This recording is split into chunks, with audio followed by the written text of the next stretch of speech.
Our first guest has gained international recognition for her crusade against body shaming. She learned to love her own body, and now she's on a mission to help others do the same. Here to discuss her new book, Embrace, My Story from Body Loathing to Body Lover, is author and body image activist Taryn Brumfitt. My Welcome goodness, to the show. now that's a title, Embrace. Yes. So you're a body loather and now you're a body lover. Correct. Talk to us about why it was important for you to document your journey.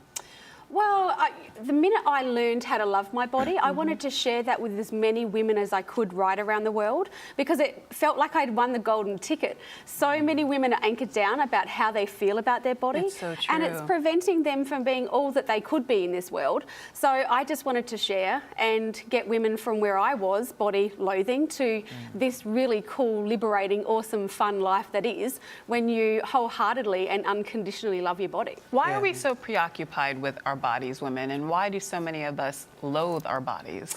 You just need to take a walk down the street. Right. I mean, really, there's one type of body that's celebrated. And if you fall outside of that norm, then you feel, what's wrong with me? And I have to change myself. And I mean, anti-aging is the classic example. Women are told to defy and fight the lines on their face, which I think is completely absurd. Why would we try and fight and change something that is the natural evolution of being a human? Right. And, you know, when I look at the lines on my face, I want to celebrate them, because getting old and aging is a privilege that's denied to many. Well, you're clearly comfortable with your body now and loving it. I mean, you are on the cover showing it all off. Yeah. It's so funny when I go through the shops with my kids and they're like, hey, Mum, there you are, like nude. I'm like, oh, let's just keep going. Yeah. Well, actually 3 years ago, you thought about having plastic surgery, though. So what changed, and why didn't you go through with it? So I was watching my daughter play, Michaela, and I thought to myself, how am I going to teach her to love her body if I can't love my body? Right. And what sort of role model would I be for her if I have the surgery?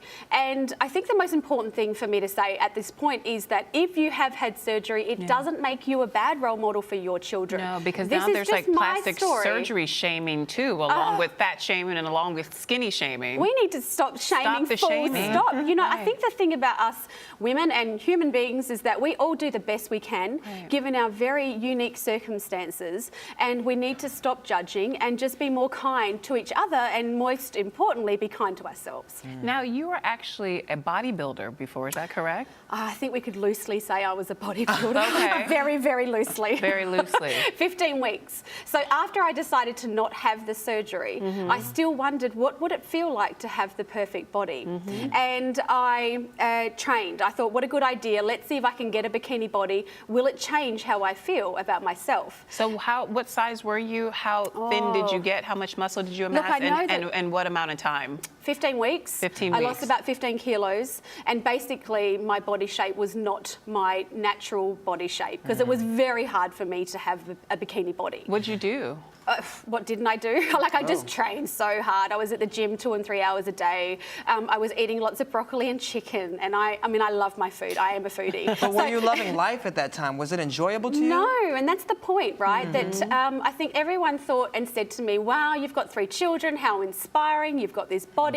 But I was really imbalanced, and I was a bit grumpy as well, because whilst it may have seemed that I had excellent physical health, emotionally and spiritually, I really wasn't a very well-rounded person. So it's the whole message behind the body image movement, and everything I've written in the book is treat your body not like it's an ornament, but it's a vehicle, and just get out there and be as healthy as you can. I just ran 12 Ks around Central Park this morning. I will say. But you know what? I've been waiting to drop that into an interview. I will say it one more time, girl. 12 kilometres around Central Park.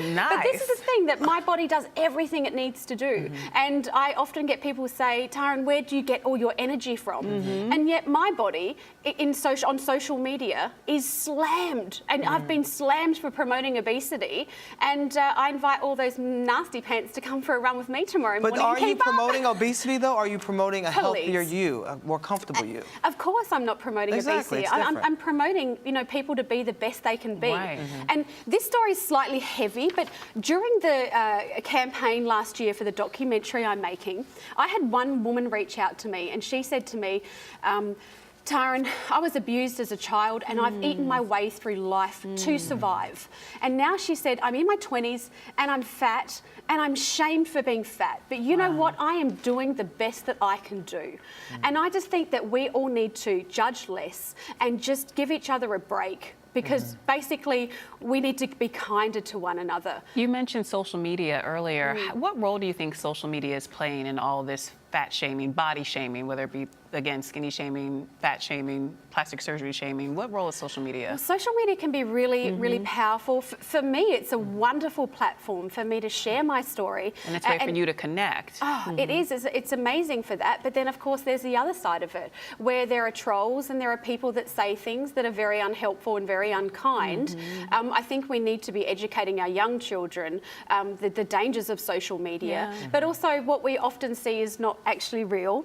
And I think it's, for me, a big thing is just making sure that we place our values and the currency of how we value a human being, that it's not just everything we see on the outside, it's all the stuff on the inside. Well, I know called you've out a few criticized, people. like Kim Kardashian and Beyonce for setting bad examples. Why do you think they're setting these bad examples, and what should they be doing to change it? Well, I don't know those girls personally, so it's really hard for me to comment on why they would do something and their motivation behind doing something. But I think that people like Beyonce and Kardashians and everyone else in the media, that they have a responsibility, and they have millions of people looking up to them. So I don't know if it's true, but I certainly saw that Beyonce's Instagram photographs looked like they had been photoshopped before they'd been put on, her account, her Instagram. And I think that's really dangerous, because women have a hard enough time accepting who they are, and then they have these role models that they look up to, and even they can't accept who they are. So we really need to change the conversation. You know, you make it seem so easy. You know, just change your thought process and embrace yourself. But how can we move to that place of embracing our true selves when we're constantly hit by these perfect images and these perfect examples all the time, every day, all day? Well, it's not easy. So, I mean, this is a few years down the track for me. So I didn't wake up one day and have this body and go, wow, I just love my body. It just wasn't like that. It took some work, but it was absolutely worth it. But here's the really exciting thing, that we all have access to this great change, and it doesn't come in the form of a pill or a potion or a lotion. It comes from within here, and we have access to this. So you suggest working on the mind, working on building up our self-esteem, working on all the internal things. Absolutely. And also, I think the most important thing is to stop and reflect. So stop trying to compare yourselves to others. Reflect on who's making you feel this way.